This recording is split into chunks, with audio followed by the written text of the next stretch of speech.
Yes, in essence what does due process of law mean, ये question था। इन essence what does due process of law mean. Even though मैं आपको ये बात बता रहा हूं कि हमने जो अपनी ऑफिशियल की है और जो मैंने भी अभी डिस्कशन लिया 2 दिन पहले, उसमें मैंने जस्टिफिकेशन अलग दिया है और मैंने आंसर भी अलग दिया है, but after that I did a lot of after thinking and my answer to that question is different. Anyway, I'll tell you, in essence, what does due process of law mean? This is the question which has been asked by UPSC. The 4 options are: first, principles of natural justice; A, principles of natural justice; B is procedure established by law; C is fair application of law। और ये मैंने किसी के साथ अभी तक बाहर किसी के साथ डिस्कस नहीं किया, दिस इज ओनली माय, अभी तक सिर्फ मैं अपने पास रखा है मैंने आंसर ये। And D is right to equality. इसका आंसर जब मैंने कुछ लोगों को बताया वो बोल रहे हैं यार तुम्हें क्या बोल रहे हो। एनीवे ये क्वेश्चन है, ठीक है। In essence what does due process of law mean, what does it mean, what would be the answer? How many of you think the answer is D? D. How many of you think the answer is C? How many of you think the answer is B? How many of you think the answer is A? Now, in my opinion, हाँ A and C में confusion है ना, आपको पता है बात। एक बात बताओ मुझे, अगर A और C में कंफ्यूजन है, सपोज करो मैं A आंसर देता हूं अभी ना, मैं आंसर नहीं बता रहा कैसे डायरेक्टली आंसर आता है, बट मैं सिर्फ एलिमिनेशन लगाता हूं अभी। A और D में कोई फर्क है? ए और डी में कोई फर्क है? ए और डी में कोई फर्क है? अपने आर्टिकल 14 के नोट्स खोलो, ए और डी में कोई फर्क है?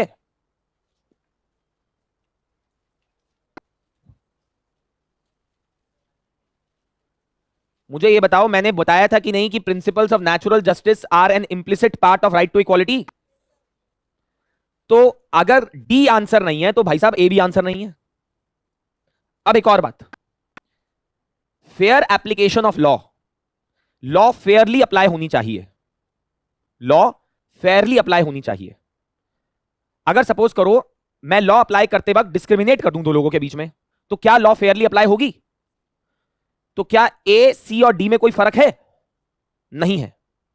इस क्वेश्चन का आंसर मेरे हिसाब से नेक्स्ट ईयर जब की जाएंगी will be procedure established by law.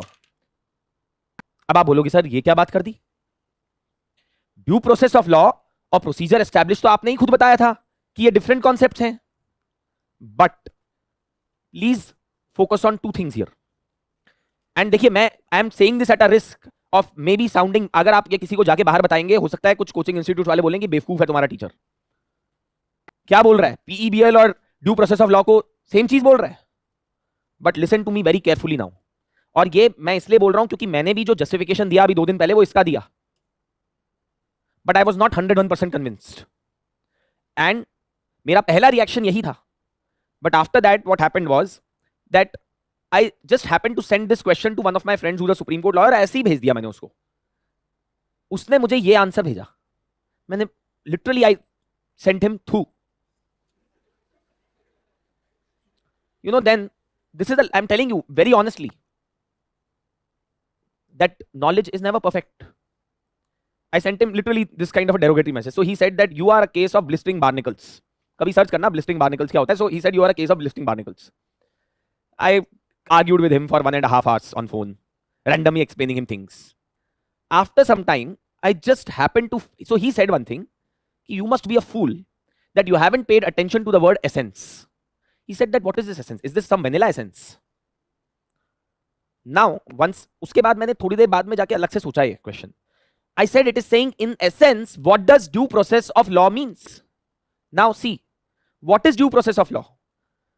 That there must be a law, the law must be valid, the law must provide a procedure for depriving a person of certain right, that procedure must be followed, and the procedure must be fair, and the law itself must be just, fair and reasonable. Now tell me something, whatever I said, can't I say that due process of law is procedure established by law plus something something? You tell me if I am wrong और not. क्या मैं सही बोल रहा हूं?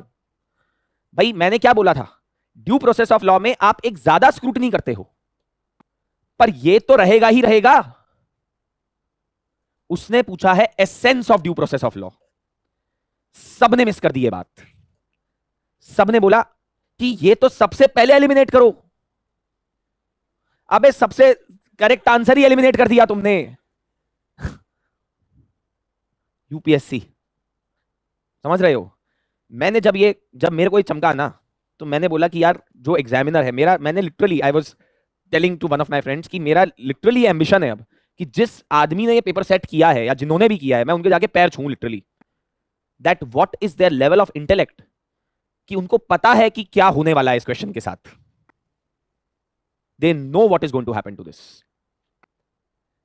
And I can guarantee you no coaching institute, no teacher has even touched upon this point. Even I didn't. I am accepting it. I am accepting it that I was also wrong. मतलब मैं तो अपने friend को बोल रहा हूं ना कि अबे बेवकूफ, वो बोल रहा है अबे तू गधा है, मैं कैसे बताऊं तुझे। The first thing he told me was, मैं तेरे को कितनी बार बोला है कि फुल टाइम लिटिगेशन में आ जा, लीव ऑल दिस, ये सब तू करता रहता है इसलिए होता है। He actually told me, I have told you, leave this UPSC teaching, god damn, come join full time litigation. And I then kept arguing with him for one and a half hours like a fool. And later on, only to send him a message, I know how stupid I am.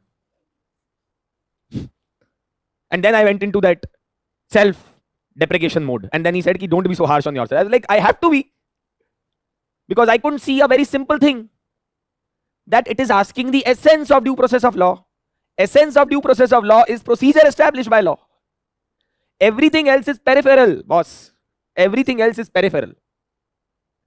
Ultimately, due process of law is procedure established by law, and that, you remember, and that the law also must be fair and reasonable, and the procedure provided by the law must be fair and reasonable. Do you get what I'm trying to say? You are the only batch of students those who have told this to, because अभी और classes इतनी progress नहीं करी और batches के अंदर, they won't have the under, वहाँ पे article 21 वगैरह मैंने discuss नहीं किया है, and मैंने अभी तक बाहर भी नहीं ये बात बोली है ना। मैंने किसी ने मेरे को लिख के भेजा कि सर आपने बहुत अच्छा एनालिसिस किया डिस्कशन का। मैंने बोला मैं सच्चाई बताऊं तेरे को, should I tell you the truth, that जो हम अपने आप को बड़ा हीरो बन के घूमते फिर रहे हैं और बोल रहे हैं कि ये आंसर है वो आंसर है, लोग बोल रहे हैं ए आंसर है, कोई बोल रहा है सी आंसर है, लोग फंसे हुए हैं। अरे भाई ये सब सेम बात है, ए सी डी में मेरे को कोई डिफरेंस बता दो आप, कोई डिफरेंस है ही नहीं एक्चुअली। पता है लोग तभी कह रहे थे फेयर एप्लीकेशन ऑफ लॉ, यार how can fair application of law, principle natural justice, दोनों ही सही लग रहे हैं। अबे क्योंकि दोनों ही जो है वो all three of them are actually the same thing. UPSC इस तरीके से खेलती है दिमाग के साथ।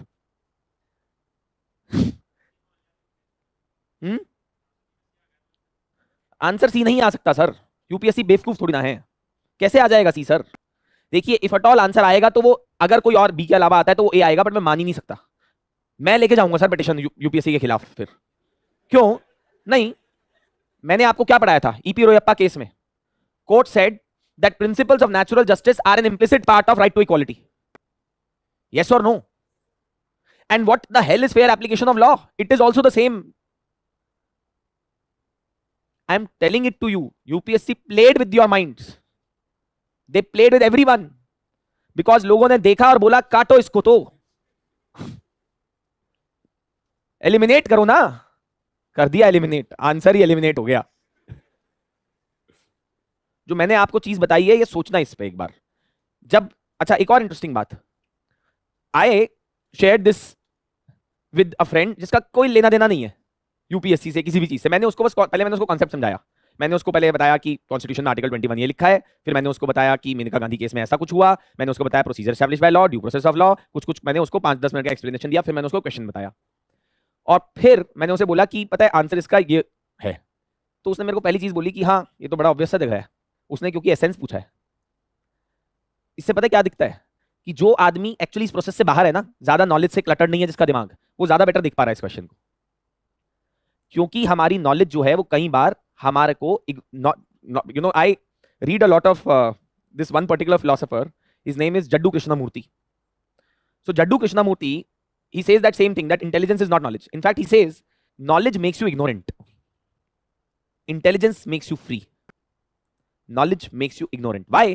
Because knowledge can never be complete, And with your knowledge, when you will try to solve some problems, your knowledge may blind you as well. And this is what happened in this particular question. And when I told this to my friend कि अरे नहीं नहीं principles of natural justice ये तो सब same ही है, then he again said that you are again a fool. He said that why are you even going there?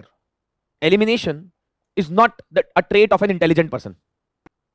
A smart person never uses intelligence, goes by basic principles. Why are you not sticking to basic principles? And he said that isn't this so obvious that ultimately due process of law का essence तो procedure established by law ही है? And I said yes, of course, you're correct. You get what I'm trying to say? अपनी preconceived knowledge और notions के साथ आप जाएंगे exam में तो ये होगा. और मैं सीरियसली कह रहा हूं कि यूपीएससी ने पूरी एक कोचिंग इंडस्ट्री को they have shown them their place. I'm telling you very honestly, including me, that अगर आप बेसिक से नहीं जाएंगे ना तो ऐसे ही फंस जाएंगे हमारे क्वेश्चंस में. हमने ऐसा ट्रैप सेट किया है, एग्जामिनर को पता है कि मैं ये ट्रैप सेट कर रहा हूं इसके लिए. आप बताइए वरना वो क्यों लिखता प्रोसीजर? वो बेवकूफ है क्या? इतना मुश्किल पेपर बनाया उसने, वो क्यों लिखता प्रोसीजर एस्टैब्लिश बाय लॉ? बस आप जैसे कि एक ऑप्शन इजी हो जाए एलिमिनेट करनी. सोच के देखो, he has played double cross. उसने बोला कि ये तो देखेगा कैंडिडेट, सबसे पहले यही बोलेगा कि यार हमने तो due process of law versus procedure establish by law पढ़ा था, पर वो ये भूल जाएगा कि actually due process of law और कुछ नहीं होता but procedure establish by law and something होता है. You get what I'm trying to say, right? I hope this opens up your eyes, right? I hope this really gives you an idea of what UPSC is expecting. UPSC is actually not expecting people those who come with a certain preconceived notion and with a certain set of knowledge. They want people those who can look at everything afresh without any bias, without any preconceived notion, without any prejudices. Clear to everyone? है ना? मजा आया भाई? मुझे आ गया मजा. स्वाद आ गया. मैं लिटरली बता रहा हूं, मैंने बोला कि यार ये क्या मतलब, you know, I literally felt so embarrassed.